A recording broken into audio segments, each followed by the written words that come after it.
sülhü bağlayırsan, Türkiyə bölgəyə yerləşir ki, yerləşib zaten açıq, hətta sadəcə hərbi, ekonomik deyil, həm də siyasi olaraq bu üç Güney Qafqaz ölkəsinin qarantına çevrilir. Lojistik imkanlar baxımından, Avropa ilə əlaqələr baxımından, enerji təchizatı baxımından. Bu yaxınlarda Türkmənistan keçmiş prezidenti, indi bu Xalq Məsləhətlər Şurası adını qoyublar, sədri Bakıya səfəri də ciddi məsələ idi. Yəni Türkmənistan enerjisini, qazını Avropaya nəqli Azərbaycan və Türkiyə üzərindən çıxarılmalıdır. Bu nə deməkdir? Mahir bəy, bugün bütün savaşlar dünyada lojistikanın üzərində. Siz də bunu çox yaxşı bilirsiniz.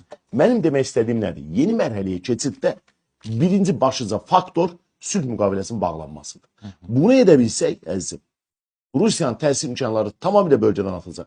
Yəni bu nə deməkdir? Yeni nəsil vətəndaşları Ermənistanda da, Azərbaycanda da Rusiya deyir ki, 1905-də Cəfər Cabbarlının dediyi kimi biz artıq atan Kazaklar olduğunu tamamən şuurumuza yerləşdirmişik, artıq alınacaq deyilik. Bax, bunu aşılamaq lazım.